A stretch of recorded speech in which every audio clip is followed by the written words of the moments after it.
Hey everybody, it's Bust with our first video of the Fates Voyage Beyond preview season. Today we're going to be talking about Morgana. And so before we give our thoughts on Morgana, I did want to point out a couple of things on the main site. If you're into lore and design and art and stuff, there is the Behind the Champion section with Morgana. Very interesting to check out there. There is the cosmetics section, which points out all of the Coven skins that are going to be turning up, and then the Morgana Champion Spotlight, which is focused more on the actual gameplay. Very short videos, very short watches, very short reads, very worth your time. Should only take you 5 or 10 minutes to go through all of it. It's very interesting things there. And so here is the Morgana kit. First and foremost, the thing to call out is going to be the curses. I'm going to quickly break away and bring all of the curses up on the screen and talk about them a little bit more, but I wanted to give you an opportunity to see the entire kit and pause the video and take a look at it before we stop and talk about those. And so, curses. The new keyword curses are debuffs in the forms of cards placed in the opponent's hand. If you remember reading the Morgana card on her play, she attaches 2 copies of the Shackles Curse to an opposing unit. I guess that's the way to kind of phrase it and to say it. She targets an opposing unit for the Shackles, but then the Shackles card goes into the opposing hand. And so, in this space of the Morgana Shackles, she puts the Shackles on the opposing unit. Then, while the Shackles is in the hand, the cursed unit is immobile, meaning it cannot attack or block.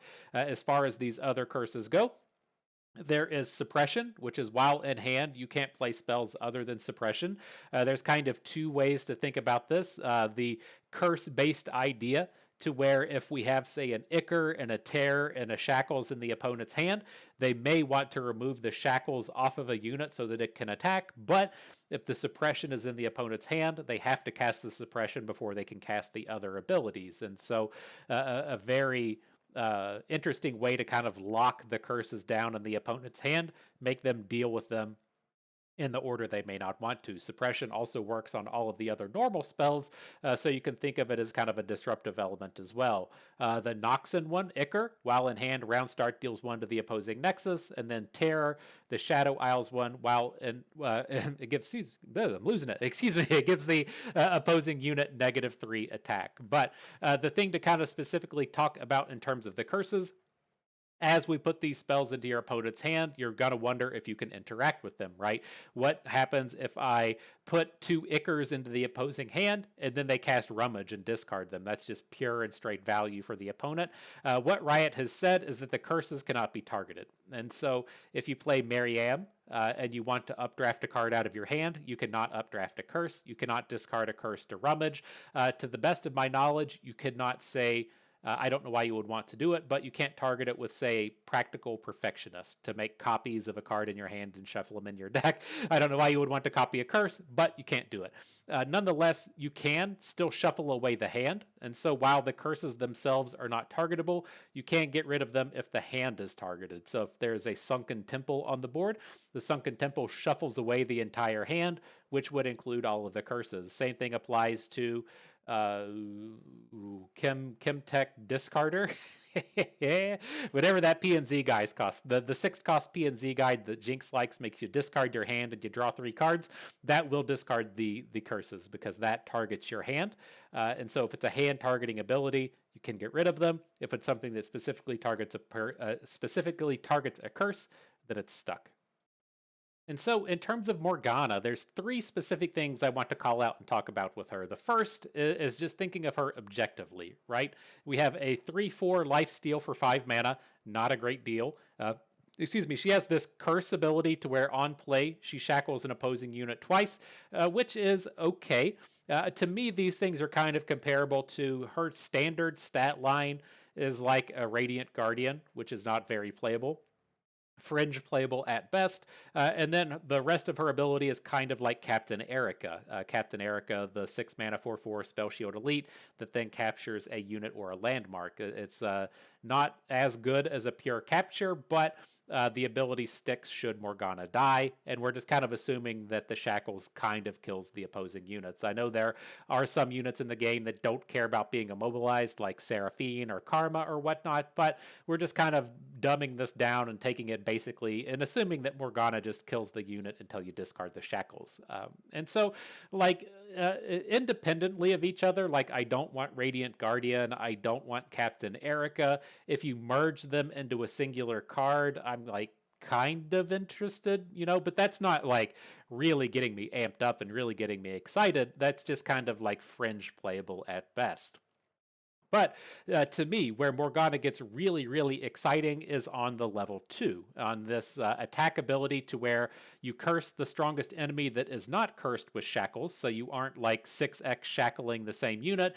You're getting to put shackles onto separate units, and then you deal 3 damage to cursed enemies and 2 to the enemy nexus. This strikes me as a very, very powerful ability. If you watch our videos daily, we did a big talk on Jace and comparing him to Heimerdinger as to where you can play both champions in the late game and they just kind of win you the game, sure. But whenever you look towards the early game on turn 4 and turn 5, as soon as they can come down, Heimerdinger is just dog shit, right? Heimerdinger is like one of the worst turn 5 plays in the game, to where Jace can be useful, right? Jace can come down, challenge, attack, whatever. He's still a reasonably statted unit at 4 mana, to where Heimerdinger is not. And the other way I kind of talk about this is with Samira, right? Now Samira is basically a 6th cost champion that costs 2 mana, in the sense that if you want to play Samira and Flipper and then start pushing for rallies, however you want to cast all of your spells over and over and over again, you're not really doing that until like turn 6 or turn 7. And so you play Samira on turn 7. She only costs 2 mana, but she can't really come down until turn 7. But in that event to where you have like a really awkward draw to where you need to absolutely play something on turn 2 and she's all you have, then you can play her early. And that's the way that I'm kind of viewing Morgana is like a champion that can't really come down until turn 7. She's going to come down flipped on turn 7 because she's very easy to flip.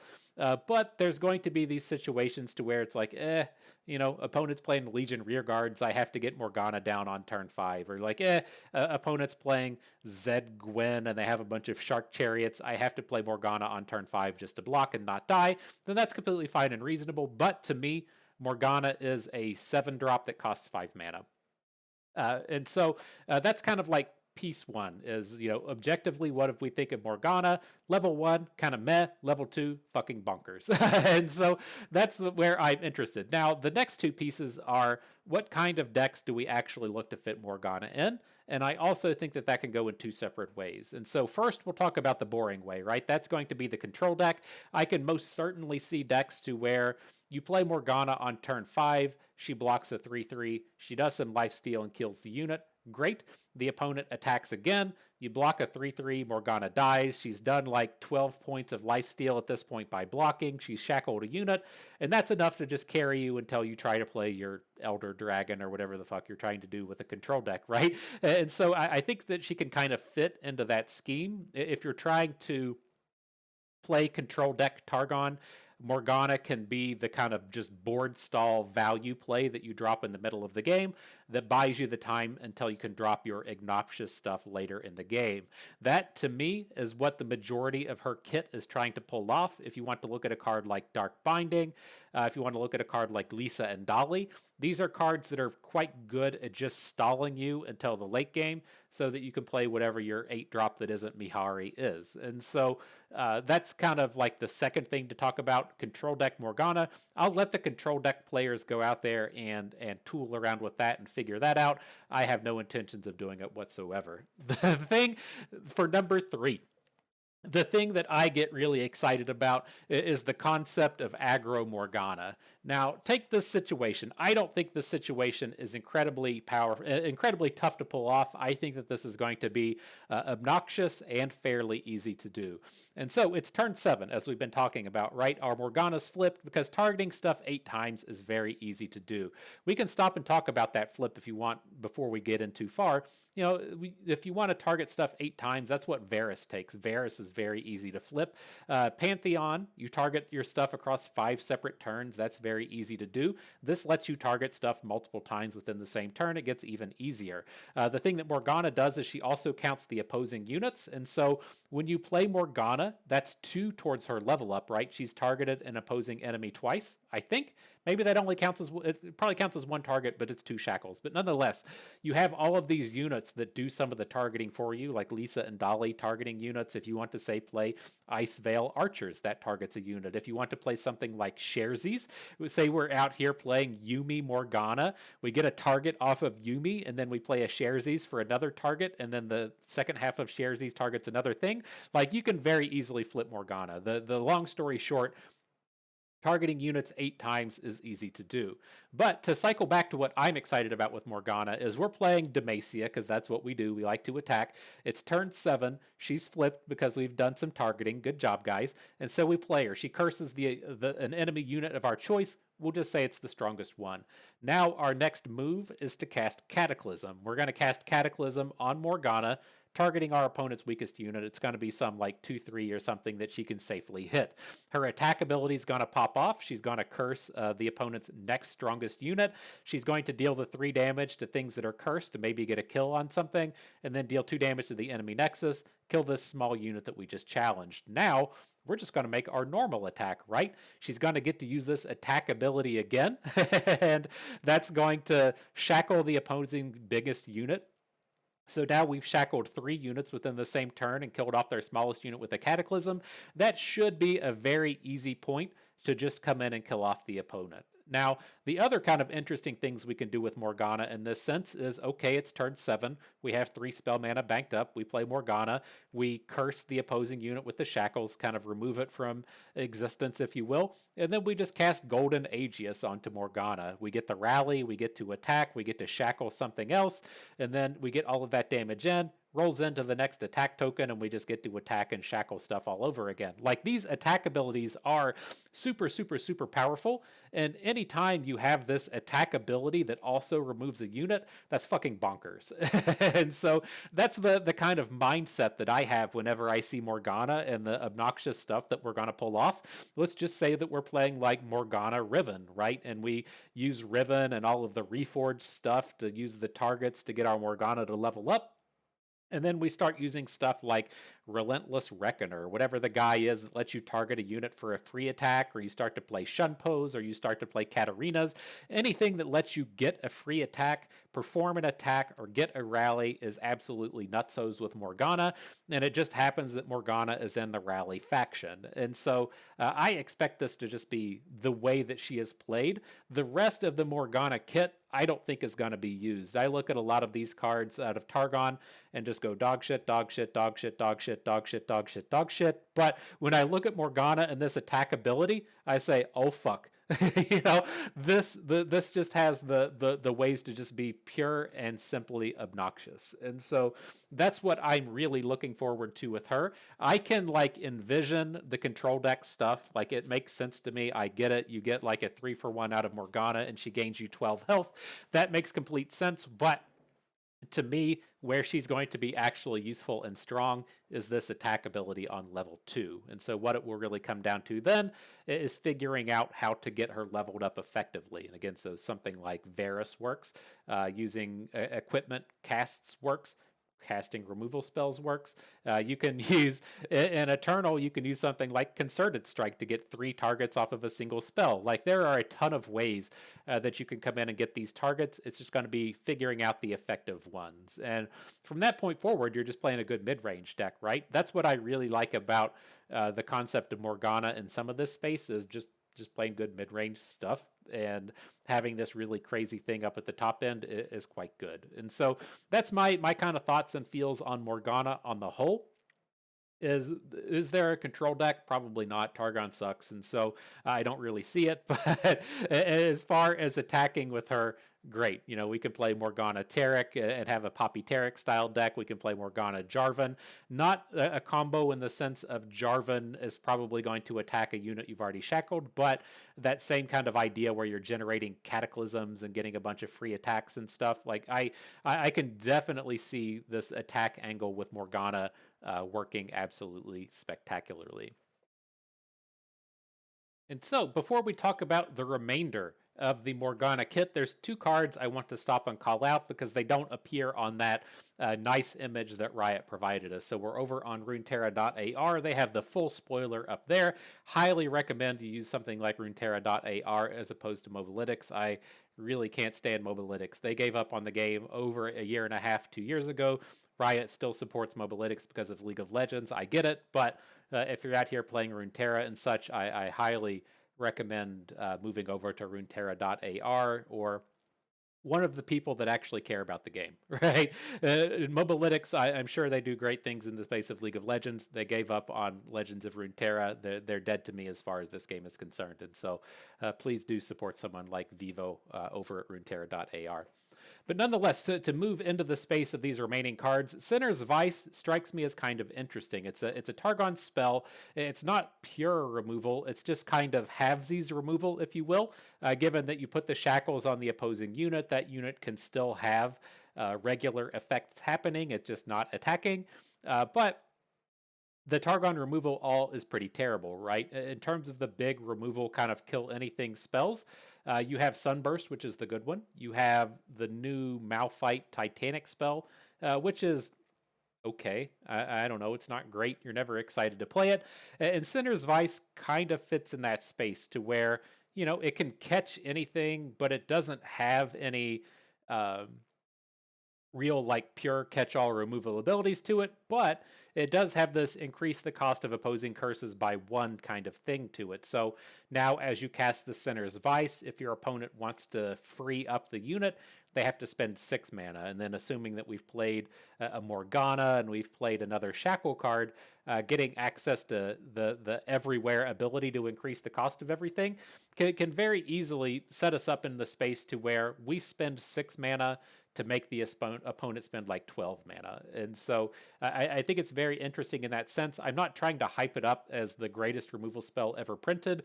It just strikes me as a card that people are going to immediately read and dismiss, and I don't think that that's fair. I think the Targon removal is all pretty bad. And as we look to really just naturally land a bunch of curses, making the cost increase while also mostly removing a unit is pretty good. Like if we're going to be real and it's turn 7 and we cast a Sinner's Vice onto Ornn, is that Ornn ever really going to do anything, right? He's not attacking that turn because we just put the curses on him. The opponent in no way, shape, or form has the 6 mana they would need to remove them. And then as they roll into the next turn, they have to spend 6 mana to use the Ornn, or he's just completely gone. And so I think there are some scenarios to where this has, a touch of potential, and it's not just like super fringe. But again, Targon doesn't have access to good removal. This is not great, but I think it's probably closer to mid than the dog shit area that most people are going to immediately print this thing at.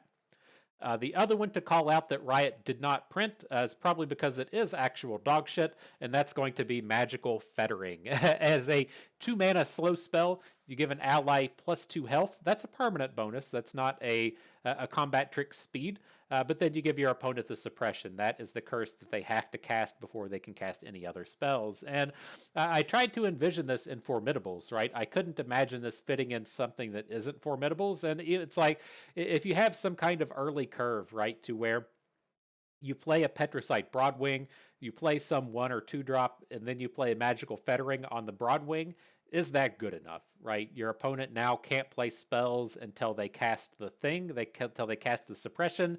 You're kind of getting suppression for free since you're playing 2 mana for the Fettering. The opponent's paying 2 mana for the suppression to get it out of their hand. And maybe as like a free spell that's a little bit disruptive and gives your unit some health, maybe that's a thing. And again, I'm not seeing it. I don't think this is going to make the cut. If it was a fast spell, I could see it. And so we're in combat. We cast Magical Fettering. We protect our Petricite Broadwing. The opponent can still cast spells, right? The Fettering is on the stack. It's going to be a little bit later on the suppression, but we got the combat trick we needed to protect our unit. Like in that space, fine. Maybe that's okay. But this thing being at slow speed and only giving bonus health and only giving 2 stat points at that, I just don't feel like it's enough. If it gave like 3 stat points, maybe it starts in the conversation. If it was fast and 2 stat points, then it starts to be in the conversation. But 2 stat points at slow speed is just not enough to me. And okay, so to circle back to the remainder of the Morgana kit, this was all on screen the whole time. I'm sure you've read these cards dozens and dozens of times by now, but I'm just going to kind of go in order across. And so the first one, Morgana's Dark Binding, it's a regular spell as well. It's not just locked behind the champion. I think this is playable in the current format, at least in the current state of Standard, to where there are so many might-based OTK decks running around. Having a stun at 3 mana is fine. I've been playing Wallop in decks. The Celestial Stun out of Targon is playable in this format. 3 mana for a stun to not die is fine. And then being able to maybe tie the shackles into it is okay. If you got to, say, stun a Gwen and then they have to spend 4 mana to attack with Gwen the next turn, like that's not like a terrible deal. And so it's playable. The way that I look at it is we've kind of discussed aggro deck Morgana and we've discussed control deck Morgana. This is something that's only going to go in control deck Morgana. Like, I guess I could see a world to where if you're playing like Teemo Yumi elusives or something, being able to stun a blocker and potentially lock it down for multiple turns might be a thing. Like, this could potentially be a tempo play kind of thing. So where, say it's like turn 5 on your opponent's attack token, they attack with a big unit, you stun it and shackle it, and then you roll into your next turn and open attack. That unit is shackled and they can't remove the shackles at focus speed. Like, that's like the potential kind of tempo thing spread across turns that you could maybe pull off. That elusives example doesn't want to do that, right? You're just attacking and they're never blocking anyways. But I could definitely see an attacky style deck have the Dark Binding in it because of the OTKs, and then it occasionally makes a tempo play with it. Like, that could be a thing. But at the end of the day, I really suspect this is going to fill more of the role of, what is it, Celestial Blessing? I just call it Celestial Stun. I don't know what it's called. But if you want to play a cheaper version, right, you want a 3 mana version of the stun thing, this immediately takes the place if you don't care about stunning 2 units at the same time. Up next, Black Shield really baffles me. I understand this. I think this was a thing Morgana does, to where like she shackles your friend to give them a bonus later or something. I think lore-wise or Legends of Runeterra or League of Legends kit-wise, this is something Morgana did. But in the space of the game and Targon, this card's just garbage, right? Like, if you showed me Black Shield and said this was a Noxus card, like, that would make sense to me, right? Noxus doesn't get access to spell shields. If you want to get access to spell shield in Noxus, you have to have this downside attached to it in the shackles. But being within Targon, you can just get the 2 mana thing off of the equipped cards, right? There's the Cultist spell shield thing that you can just play for 2 mana, or you can just play Bastion, right? I don't feel like the need is there within Targon to access Spell Shield this hard. We even have down here at the bottom the Ruby-Eyed Conjurer that delivers Spell Shield. There's Yulia that delivers Spell Shield to units in play. Like, this is not an ability Targon needs. And so it's very weird to me to see this thing pop up to where you're shackling your own unit just to give it Spell Shield. And so again, like, if it was Noxus, if it was Shurima, if it was Freylord, this is their weird way of getting access to Spell Shield. Great, but is this thing being in Targon? I just don't get it. That's completely weird. What do you think? We got a kitty. We got Pepper. Oh shit, almost dropped you. Almost knocked her down. She says she didn't like that, but she's interested in seeing Morgana. But to move forward, down at the bottom and left, we have Lisa and Dolly, and this is kind of an interesting one to me. I was initially thinking of Lisa and Dolly in terms of this like really sweet aggro deck that we're playing with Morgana, but it doesn't really fit as a 3 mana play, right? If you're wanting to think, okay, well, I'm going to play a 1-drop, and then I'm going to play Esmuth, and then on turn 3, I'm going to play Lisa and Dolly. And it's like, you play Lisa and Dolly and you just stun their 2-drop when they play a 3-drop and you can't attack, right? That's like, that's just not a good sequence. And so you have to open attack and then you play her afterwards. Like, that doesn't feel great on the attack. It feels good on defense, right? If your opponent plays their 3-drop and then you shut it down with Lisa and Dolly and now you can block their 2-drop, like, that's good in the control deck thing. But in the attacking kind of space, it wasn't that great. But then I did kind of like continue on to think a little bit more. What if we want to think of Lisa and Dolly in that same space? She is a sixth cost card that costs 3 mana, or a turn six play that costs 3 mana, I should say.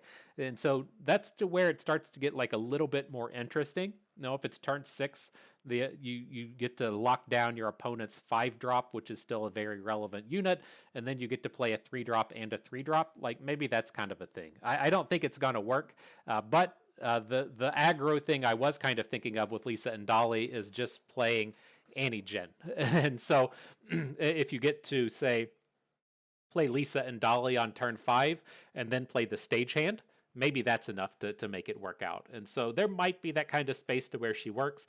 She does have some interesting, level up abilities. She targets for Morgana without being a spell. She's a play card for Jin and stuff. But I think at the end of the day, she's more likely going to be fitting into some kind of control decky shell and not that aggro stuff that we're really wanting to be playing.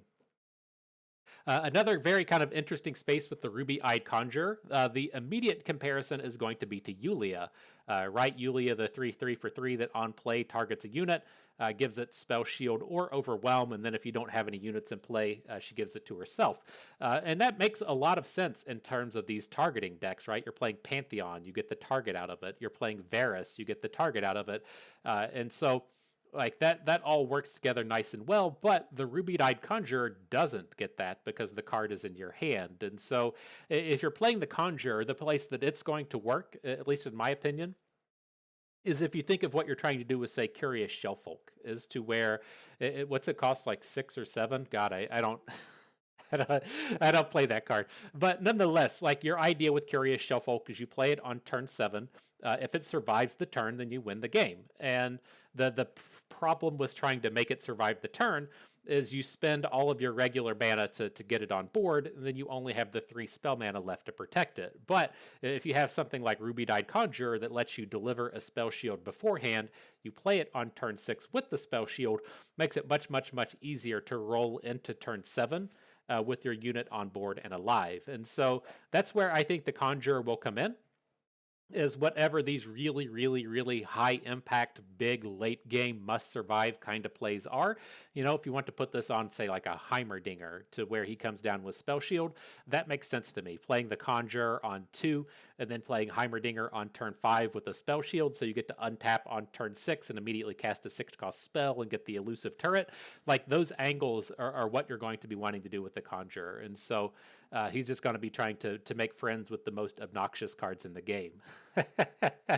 But moving forward onto the Mahira Aspect Ascendant, and this one is kind of interesting to me in the sense that if this card was in like Noxus, or if this card was in Freylord, it would be fucking bonkers. But Targon is just so bad that it's just not going to make the cut. This card is in a vacuum, I should say. Let me let me roll back just a sec.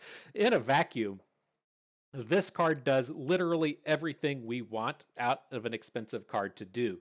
It has either Elusive, Overwhelm, or Rally, right? It has Overwhelm. It comes on the board. It immediately does something. It comes down and removes an opposing unit. It has a fairly impressive stat line, and it can attack and deal that combat damage because of the Overwhelm, right? This is, in a vacuum, just an absolutely super strong card, stronger than just a ton of champions. Very, very, very powerful. But we've seen, like, over the course of the past like 3 and 4 and I don't know, probably the past year months, the past year months or 12 months, whatever you want to call them, these just like big expensive Targon cards just don't do it, right? We've had plenty of time over the course of the past few months to play the Daybreak Nightfall aspect of whatever, and it just doesn't get the job done. It just doesn't cut it. Targon is not capable enough of playing these board-centric, expensive kind of units to come down and finish off the game. You can still try and do stuff like play the Winding Light. You can still play the more like width-based things, but just these big, expensive Targon things just don't cut it. Something is wrong with the Targon kit for this kind of card. And so to me, this is like a real bummer in the sense that this strikes me as having all the marks, right? It checks all the boxes on being a good card, except up here in the top right corner to where it's in the Targon faction. That's that's the only thing really limiting this. Like, if this was like, I don't know, Mihara aspect of cats and it's in Freylord, like, this is nutsos. Like, this is one of the more bonkers things. This is just like immediately replacing that space that Warden of the Tribes took. And just being in Targon is just nothing. And so if anything, like, out of looking at all of the spoilers, for any card that I would love to be proven wrong on, it's Mihara, the Aspect Ascendant, but I think I am fucking spot on with this one. It is such an incredibly, incredibly, incredibly good card, except for that one little purple marking up in the top right corner that's completely limiting it from ever being playable. Such a bummer for it. But moving on, we have one last card. This is the Demacian kit for Morgana and the Mageseeker Inquisitor. And so, in terms of its stat line, just objectively, this card is pretty bad, right? A 3-2 Challenger tough for 4 mana isn't a very good deal. That should probably cost 3. And then at 3 without like an elite keyword, it probably wouldn't even be playable. But the thing that I try to kind of deduce and the thing that I'm curious about is how good is the suppression, in the sense that can we really look at the Mageseeker Inquisitor as a 2-mana play, right? So we're spending 4 mana on it. Our opponent has to spend 2 mana at some point to get rid of the suppression, and since we've spent 4, the opponent spent 2, it's essentially costing a net 2 mana. And at that point, like, I think it's okay, but it just like doesn't fall into that space, right? As we've been talking about Morgana being a turn 7 play that costs 5. We talk about Samira being a turn 7 play that costs 2. We talk about Jace being a turn 7 play that costs 4. The Mageseeker Inquisitor is a turn 4 play that costs 4, right? And so you never get that opportunity to be like, well, I'm just going to play this guy for 2 and not curse you, right? That's just not on the table. You have to play the full 4 mana for it. And I think that's what really limits it, in the sense that never getting the opportunity to come down cheaper doesn't really make up for this curse. And so the next kind of piece I tried to think about with him is we've seen a lot of this kind of suppressor theme work over the course of the past few months. There's been some very specific metas. We got the top 4 at a Mastering Runeterra Eternal event when everybody was playing Action Samira, and we brought the Mageseeker Juniors. There's been some spots to where Mageseeker Suppressor is good because a bunch of Seraphines are running around and stuff. Like, you can find very Spellslinger focused metas to where this guy might be interesting. And I think in that sense, he's a little bit more interesting than, say, Mageseeker Junior. The Mageseeker Junior, like, it needs a very, very specific space to where your opponent's trying to cast a whole bunch of 0 and 1 cost spells. The Junior works there, but doesn't work with anything else. But with the Inquisitor, like, is it enough to make your opponent just spend 2 mana? Like, I try to envision the deck that this really hampers, right? Say we're playing against Seraphine. We give her a 2 mana spell for free that she can cast as a new card. And, like, how much does it really stop of their theme? Like, how much tempo do we get out of the opponent having to cast suppression before the rest of the combats happen? And this guy's just not stat heavy enough to make me feel like it's really enough. And so maybe if he was just like a 3-3, that would be enough, like a 3-3 Challenger tough. So he could actually challenge down an opposing 3-3, that might do it. Or if you could play him as a 3-2 tough Challenger for 2, that you could also spend 4 mana on to suppress your opponent, maybe that would be a thing. But in its current state, it just doesn't really do it for me. And so that is it. That is our analysis of the Morgana cards. I can't wait to cast a Cataclysm. I can't wait to cast a Rally. This is going to be sweet. I can't wait to get out here and do the Aggro Morgana. Ignore the lifesteal. Ignore the Targon. Ignore anything that makes it feel like this is a control champion. Nah, we're going to come out here and cast some Cataclysms and some Rallies and some free attacks. It's going to be great. And so that will do it for us today. Agree, disagree with anything we said, I'd love to know. If I missed something in the Morgana kit, please do tell. And that is going to do it for us today. So I hope everyone enjoyed the video. I hope you maybe learned a thing or two along the way, and you had a good time watching. This is Busted Me. Thank you for being here.